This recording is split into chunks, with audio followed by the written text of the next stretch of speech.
In these hot days of July and August, I do not want to be out in my yard. I can't make myself go out there in this 100-degree heat and sweat and just feel like I'm not getting anything accomplished because my dirt is so dry right now.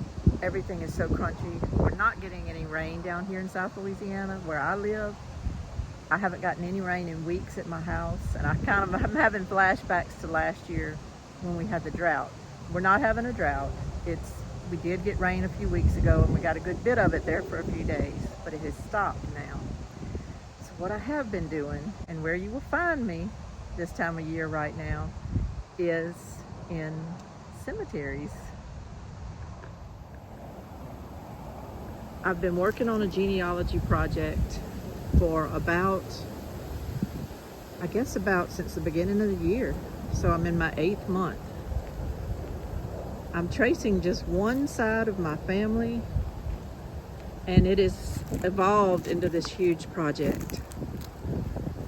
And so when me and my husband go for rides during the day, I'll always tell him I need to go by this cemetery or that cemetery, because you have to check things out.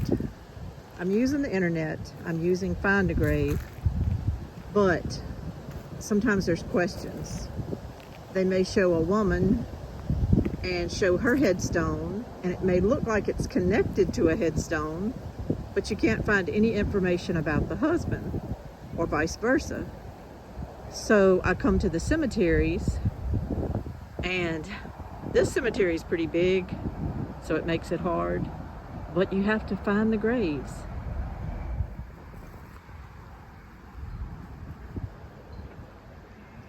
You have to walk around and look at all the headstones that may match the picture you saw on Find a Grave of one spouse, and you have to find that headstone out here, and then you can tell whether there's a husband buried with her or something, and then you'll have that information that you need. Lots of little gaps in the information, and the only way to find things is to go look for them.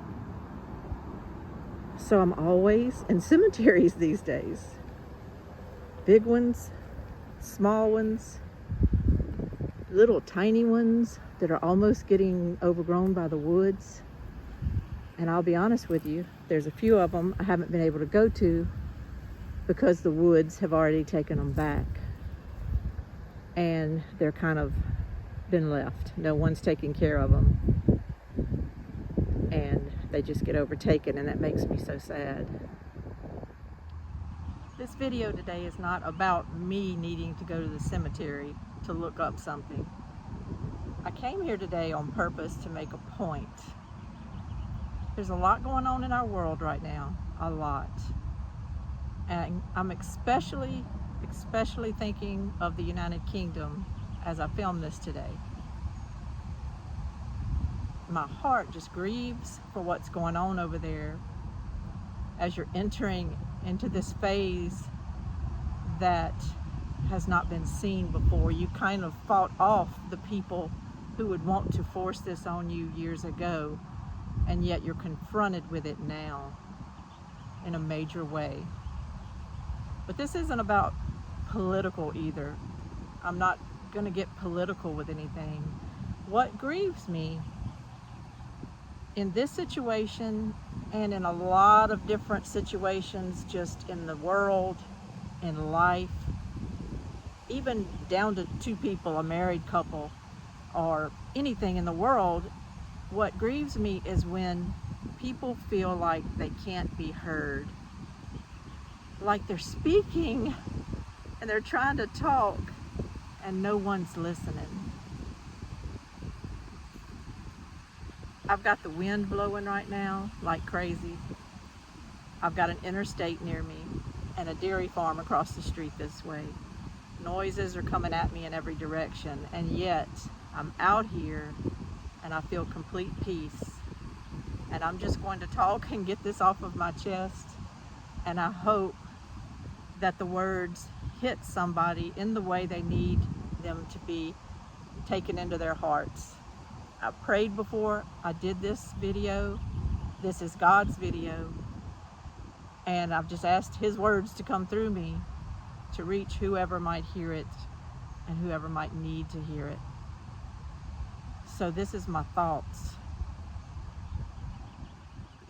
When you're in a situation to where you've been told, not only are we not going to listen to you if you speak, but we're going to punish you if you speak. That's a captive, horrible situation. We are given our personalities by God. We are given our rights by God. Not every country honors that, but they come to us from God. Before He formed us in the womb, He knew us. He created us. And to come into this world and to begin your life and to live and to want to expand your family or to go places and visit and do things, and then to be told by people, you cannot do this, you cannot do that, don't go here, you're not wanted in this area, don't go there, and don't speak about it. You're not allowed to speak about it, or we will come after you. That's a captive situation. And it's an unnatural situation, because that's not who God made us to be. He made us to love. He doesn't want hate. He doesn't want anger, like us always seething up in anger. But to get to where we're not feeling that way, you kind of have to work your life out with the person you're angry with in some way, shape, or form. If you're having a fight with your husband, you and your husband need to sit down and talk. If you're having a problem with a teacher, you need to talk to them, or have a parents' conference to work things out, to get to a point where you've all at least been able to express yourself, and you've all been able to say, I feel this way, this is how I feel. Others may think it's right or wrong, but that's not their business. This is how you feel, and you're able to say that in a situation where people come together to hopefully have a mutual goal of solving a problem. Some people like to live in chaos all the time, but not most people. Most people want to work things out. Most people don't want to come home every day to a marriage that is miserable. Most people want to work things out. Most people don't like fighting with their neighbors all the time. Most people want to just work it out. And if it can't be worked out, and there's situations that it can't. I've been in one of those situations where our neighbors just didn't like us. I'm not being silly, I'm being truthful. I even went and talked to my priest about it, and he said, you just need to let them go. They don't seem to want friends. That was hard for me to hear. I always thought you tried your best to get along with your neighbors, but some people don't want to be your neighbor. And that's okay. Not everybody has to like each other.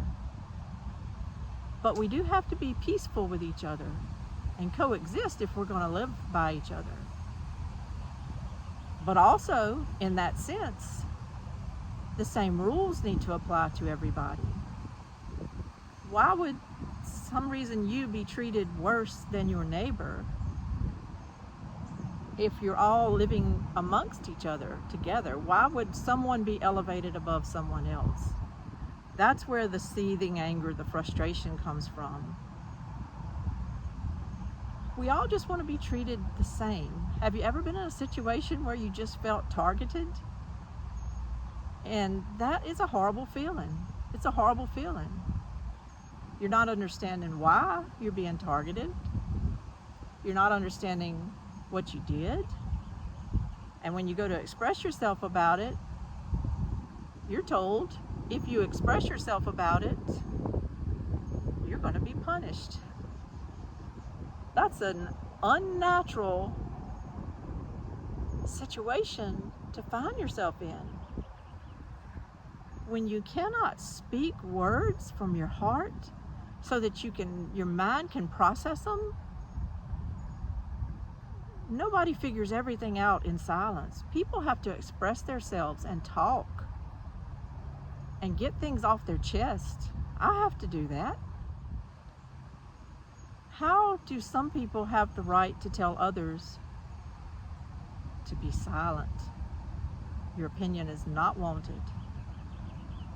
I guarantee you, if you ever had a favorite teacher at school, it was not the one that didn't talk to you. It was not the one that told you to go sit down and be quiet. And it was not the one that sent you to the office the next time you stood up to ask a question or to go sharpen your pencil. That wouldn't be your favorite teacher. I'm simplifying it in these ways because I'm trying to just bring it down to a normal level of conversation.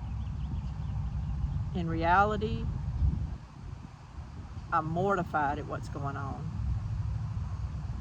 I see good people having their doors busted down and they're being put in prison. One man was put in prison for 3 years in less than a week.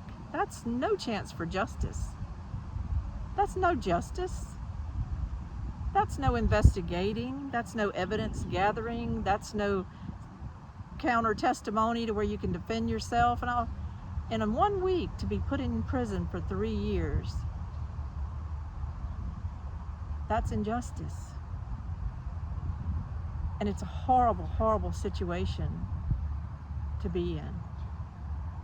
It's not right.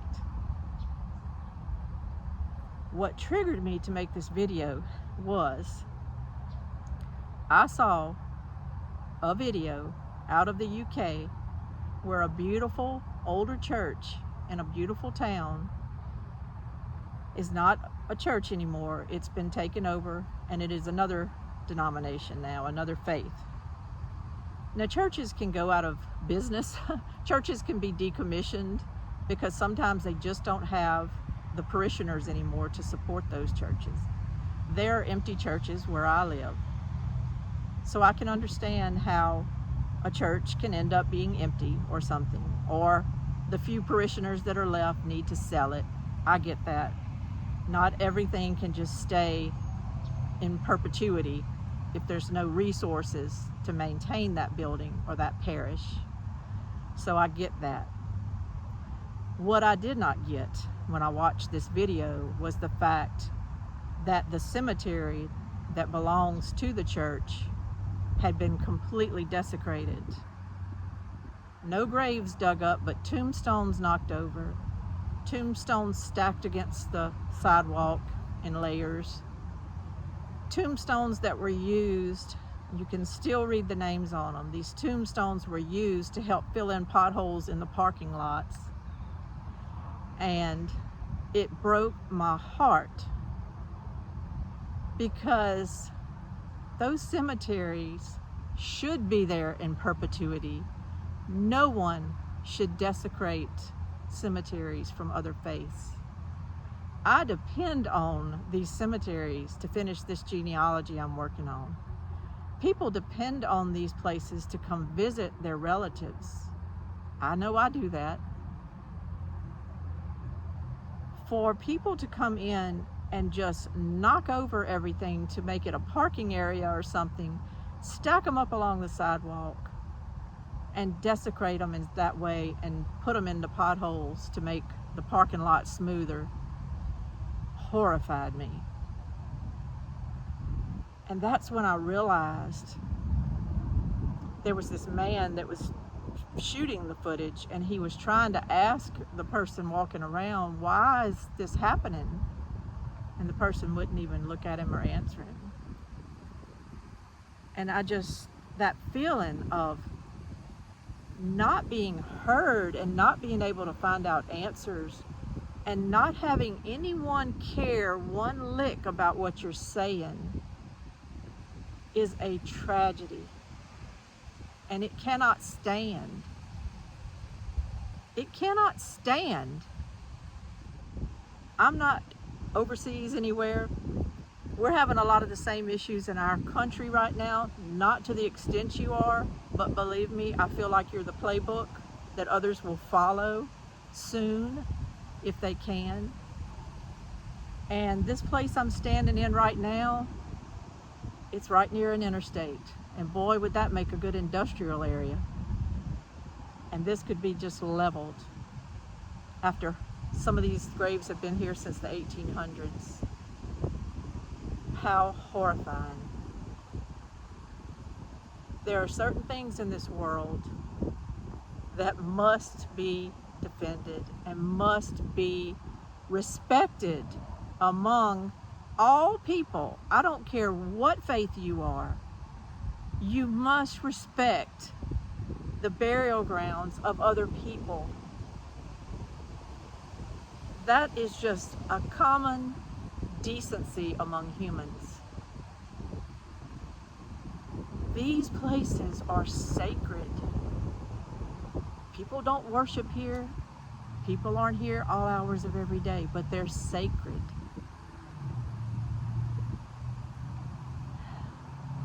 I don't know what it's going to take in the UK to get tone-deaf people to listen to you, but please don't stop trying. They're arresting you for posting videos and sharing videos and things like that, but they're not arresting you for asking questions.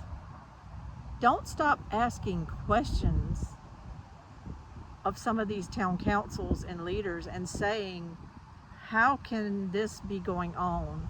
What are we going to do about this? This is happening. What are we going to do about it? No hate, just questions that need to be asked.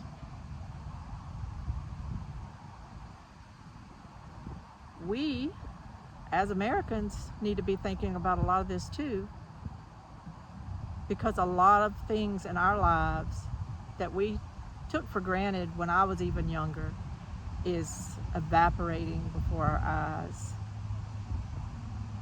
I've got a grandchild starting school next week, and I can't help but thinking that I pray he gets a good teacher for the next few years, because he is so vibrant and so sweet and so kind and so smart, and I don't want to see all of that just stripped out of him because he's in a situation where he's nervous or scared or bullied or not respected, or he says he needs to go to the bathroom and he's shut down, and he's in a situation, as a lot of us might even remember from school, where you don't feel heard. You don't feel heard, and I don't want him to not feel heard. I don't want any of us to feel that way. I don't. These videos are an outlet to me so I can be heard. We have to listen to each other because we're worthy of being listened to. We're worthy of being listened to.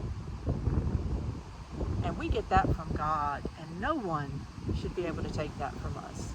No one.